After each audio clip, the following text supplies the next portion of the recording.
Ladies and gentlemen, now chapter 12 has come out today, and it is a massive pain. So many people are getting stuck either on the Grey Demons or the Final Estarossa. So today I just wanted to make a video with a few tips and tricks on how to deal with the first Grey Demons, man, because the first ones, at least in my opinion, are probably the worst, and also the Final Estarossa as well, and maybe the Possesed Villages stage after that. That one is really, really annoying as well. So yeah, there's a lot of stuff that is a massive pain. Here, because I'm replaying the story, I actually can't use any food, but ideally on this stage you want to use lifesteal food. Now in this stage you need to bring in Gilthunder and also Howzer, so you need to bring in both of those characters. I recommend having Gilthunder, probably the green version, on the front line, because then he can give that attack buff, and you want a damage dealer and also an ult drainer. So I'm going to use Estarossa and Green Derriere. Both of these units are available in the coin shop, but you could also use like Green Escanor or Merlin, but basically you need like 2 units that are going to control the fight while you take it down.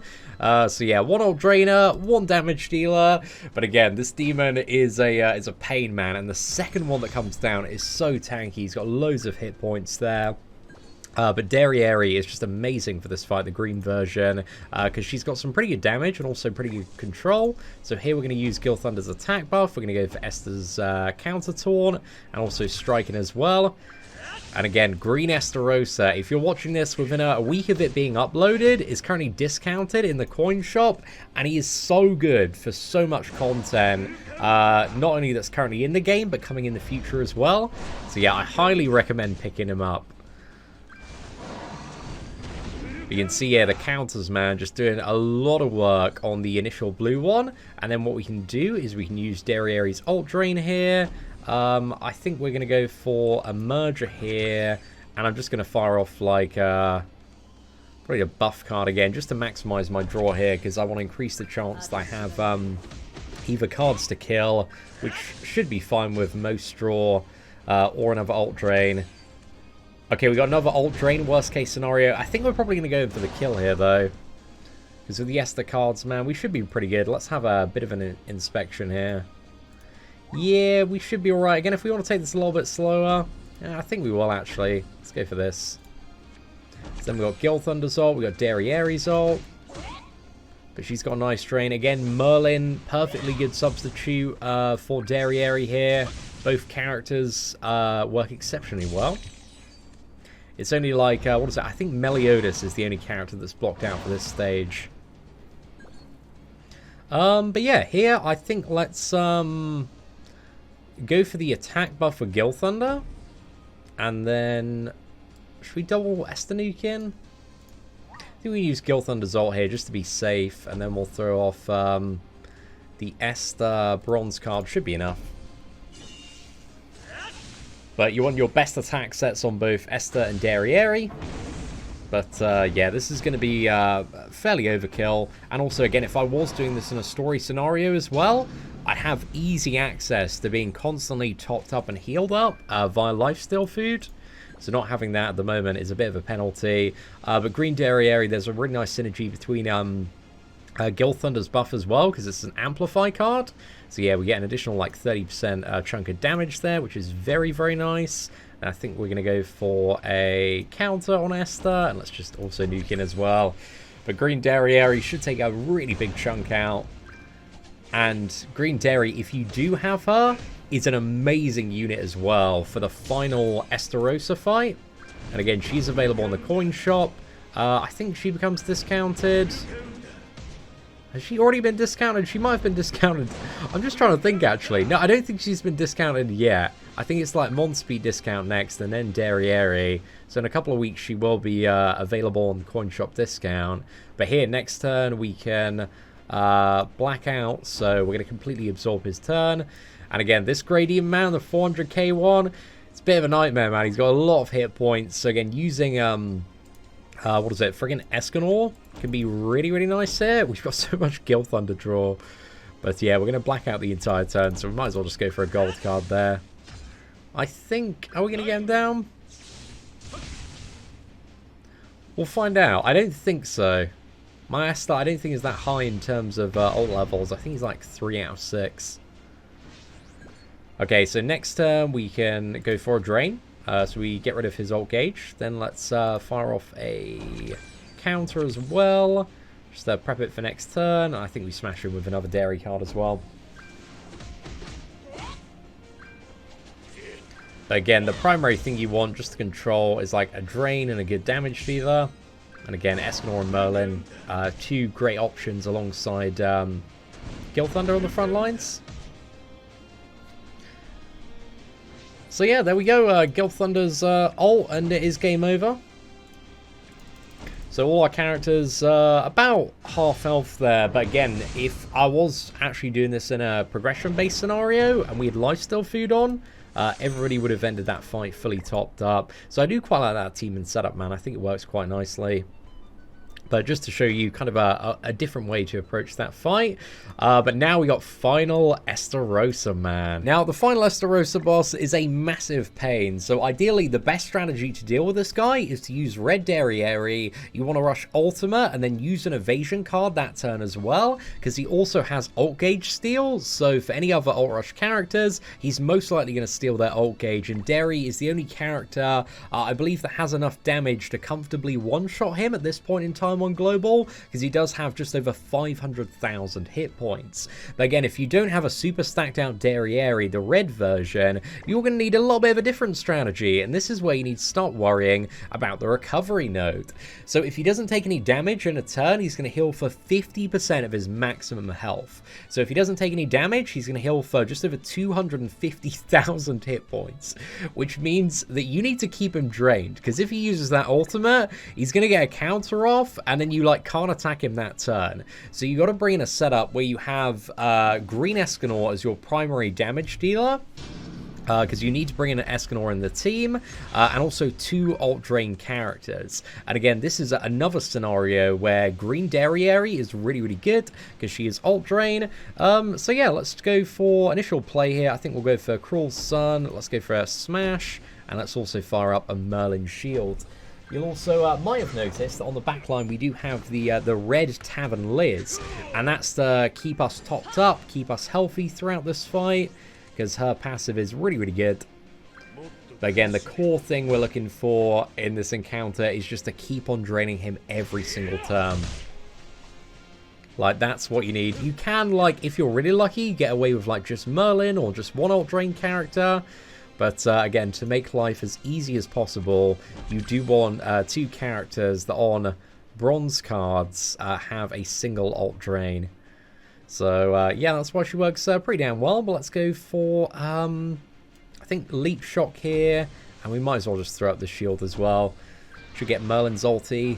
And also the really good thing is, if you keep him at this kind of threshold of, like, you know, bouncing between 4 ult gauge and 5 ult gauge, it means that you're constantly cancelling out his first attack every single turn, so you're mitigating the damage you take.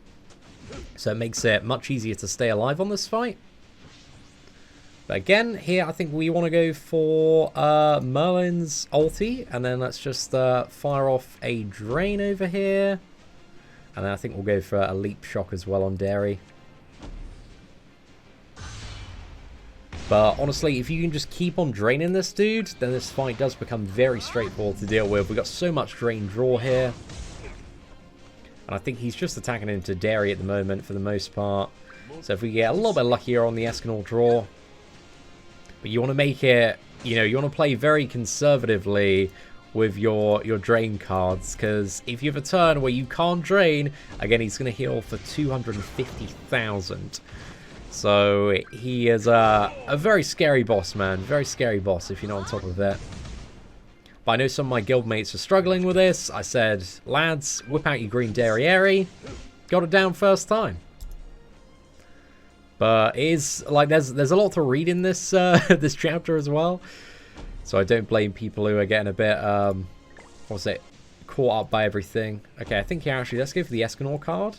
Going to move this around, and then we're going to go for a drain on Dairy, and then hopefully next turn he doesn't attack Escanor, and then we can just use the ult to finish.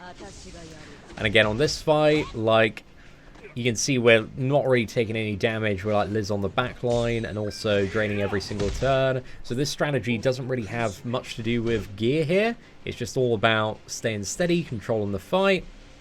So yeah, it's not too bad. And then we fire off Escanor's ult and easy game, easy life. And there we go. Blue Estarossa straight in the bin, boys. But again, you could use potentially Helbram as well. Has a single drain there. Any character? I know there are a few characters. I'm just trying to think off the top of my head. There's Mai who comes out in the future. She's got a drain. But any character with like easy access to a single target drain card is exactly what you're after there. Now, one stage a lot of people are having trouble with as well is this stage Noble Sacrifice, which is just after the Estarossa fight. So this, you've got like 2 waves of really stacked up villagers and holy knights that are possessed by the commandments, and you have to bring in Howzer, Gilthunder, Gustav, and then you've got free character slot. And you want to use that slot, you definitely want to bring in Gotha here, man. He just carries this wave because all 6 of the characters that you want to fight here, they just use attack cards. So as long as you can attack disable them, then they do absolutely nothing. So Gotha is just a cheat code for this, and if you can start off with a merger into that, man, that is like the dream start right there. Then again, you can lock them out for 2 turns. So let's get the attack buff up and make that card hit a little bit harder there. Because again, if you don't like lock them out, they hit very, very hard. And with all the requirements of bringing Gustav, Howzer, and also Gilthunder, you know, you don't have too much flexibility. But here, I think to maximize draw, I think I'm going to go for this play here. Because again, that's kind of like the primary thing you want to be thinking about is like, how can I maximize the chance of getting rank ups and attack disables? So yeah, I think that was the play to go for. Could have moved that Gilthunder card around right-hand side, though. However, that has worked out really, really nicely, because we can just upgrade Gotha now, fire off this, and then go for another 2-turn attack disable. Again, ideally transitioning into the final phase, you want to have, like, an ult or 2 to drop, because you can't gain any ult gauge in the final phase itself. But here, if we go for the Gilthunder buff, and then should we go for the Howzer cards? We technically like don't, we've got like a whole other turn to kill this wave. So yeah, I think we're not going to throw off Gotha's ult just yet. Let's get the attack increase. Howzer's going to do some work there. Because this wave is not too bad. The final wave is like a little bit tougher though. So it's just something to be ready for. Okay, let's go for this. The problem now is we don't have any attack disable moving into the final phase. So we're going to see some, we're going to see a little bit of damage on us. Hopefully, like, this guy stays alive just by a little bit there. If we'd used the Gilthunder buff, we could have just had him alive and then had, like, another turn to draw cards and all sorts. But now moving into this final phase, we've got some ultimates. That's a pretty good time. But yeah, we can see all of the wonderful damage here. So let's use Gilthunder's attack buff and then both of the AoE ones. But again, something to keep in mind is you are fully locked out of ult gauge. So once you... what is it? Actually, I think... Yeah, let's just go for Gotha's ult here. We could hold it off another turn if we wanted to. I think we just use it here. Yeah, once you use those ultimates, you can't gain any additional ult gauge now. Or if you're like 4 ult gauge in this final phase, you have no chance to... Oh, actually, I think killing the middle one will remove that lock. Okay, cool. So yeah, if you get him down... But again, as you can see, like opponents hurt in this stage, man. That was like 2 hits. Howzer's down like 50%. So the more you can keep them attack disabled, the better time you're going to have. And it might take a couple of tries with the RNG to get this phase down. But like once you do, it's pretty straightforward to deal with. Just need to get a little bit lucky on some of the attack disables. And again, you might have a few dead tries, but it saves getting stuck here for months.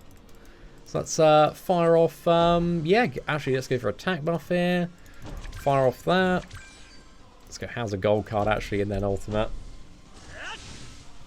But yeah, that's the strategy that I found best for just making that stage a pretty straightforward time. Definitely going to use that team and setup on the free-to-play to deal with it as well. So yeah, ladies and gentlemen, that is it for a bit of a look at some various ways of dealing with some of the more difficult fights in Chapter 12. Again, Chapter 12 in terms of difficulty is not a walk in the park. Like, they have made it so much more difficult than a lot of the previous chapters, so don't feel bad if you're, you know, getting a little bit wrecked when it comes to that, and look at various ways that you can improve, you know, your gear sets and characters. I think most players, by the time they reach Chapter 12, should have a, at least like 4 really good built-out gear sets for their frontline characters, and I think at this point in the game, you know, it's pretty reasonable for most players, you know, especially around Chapter 12 to have that. But yeah, ladies and gentlemen, thank you very much for watching today's video. Hopefully you did enjoy it and find it useful, and if you have any teams or suggestions for certain fights or stuff that worked really, really well for you, let me know in the comments section below. But aside from that, thank you very much for watching today's video. Take care, and I hope that you have an absolutely fantastic day.